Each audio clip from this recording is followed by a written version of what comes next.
بسم اللہ الرحمن الرحیم. ناظرین السلام علیکم. دیسی اردو ٹی وی کے ساتھ میں ہوں شمائلہ چودھری. آج ہم جس بین الاقوامی پیش رفت پر بات کرنے جا رہے ہیں وہ نہ صرف مشرق وسطیٰ کے سیاسی منظرنامے کو بدلنے کی صلاحیت رکھتی ہے بلکہ عالمی طاقتوں کے تعلقات، امریکی خارجہ پالیسی اور انسانی حقوق کی عالمی حکمت عملی پر بھی گہرے اثرات مرتب کر سکتی ہے. امریکی صدر ڈونلڈ ٹرمپ نے شام پر عائد تمام امریکی پابندیاں ہٹانے کا اعلان کر دیا. یہ وہ پابندیاں تھیں جو ایک دہائی سے زائد عرصے تک نافذ تھیں، جن کا مقصد شامی حکومت پر دباؤ ڈالنا تھا، انسانی حقوق کی خلاف ورزیوں کی روک تھام اور خطے میں امریکی مفادات کا تحفظ تھا.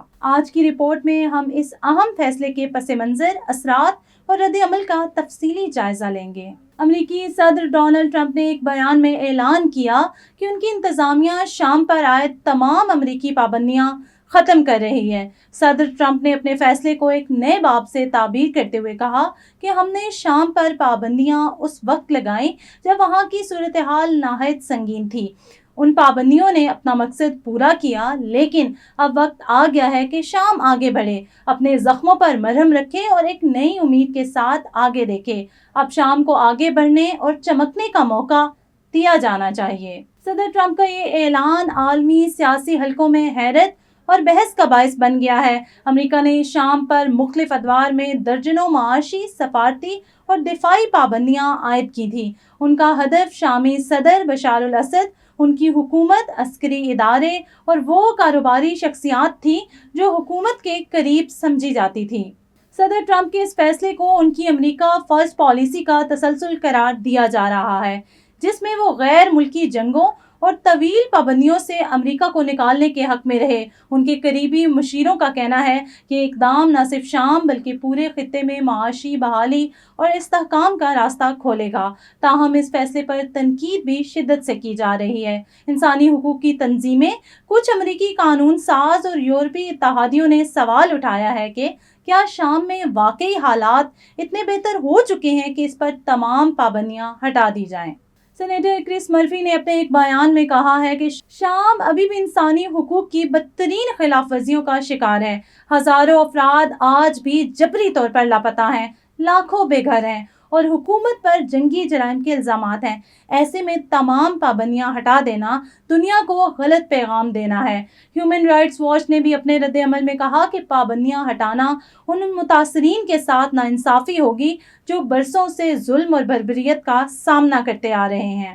دوسری جانب شام کی حکومت نے امریکی فیصلے کو سراہتے ہوئے اسے عقل و دانش پر مبنی اقدام قرار دیا ہے. شامی وزارت خارجہ کے مطابق یہ فیصلہ شام کے خلاف قائم کردہ غیر منصفانہ اور یک طرفہ اقدامات کے خاتمے کی طرف پہلا مثبت قدم ہے. ہم امید کرتے ہیں کہ باقی عالمی قوتیں بھی امریکہ کے نقش قدم پر چلیں گی.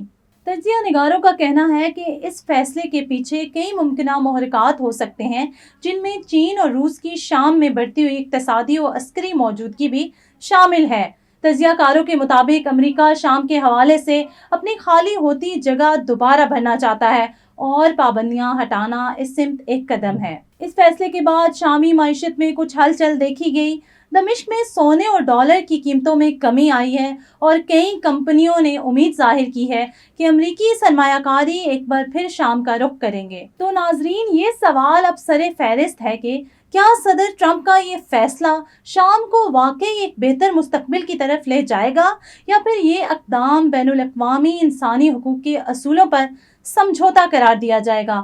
کیا پابندیاں ہٹنے کے بعد شام میں واقعی بہتری آئے گی یا پرانی روش ہی برقرار رہے گی؟ یہ وقت ہی بتائے گا. ہم اس غیر معمولی پیش رفت پر نظر رکھے ہوئے ہیں اور جیسے جیسے اس کہانی میں نئی پرتیں کھلتی ہیں ہم آپ کو آگاہ کرتے رہیں گے. فی الحال اجازت دیجیے. اللہ نگہبان. Neurological care is a pressing healthcare challenge in Pakistan. That's why Helping Hand USA is building Kind R, a world-class hospital with 130 plus clinics that is set to establish new standards for neurological care in Pakistan. As the first phase nears completion, anticipation is growing for the launch in the second half of 2025. Give zakat and sadaqah through Helping Hand USA today and join this historic endeavor to redefine future healthcare in Pakistan.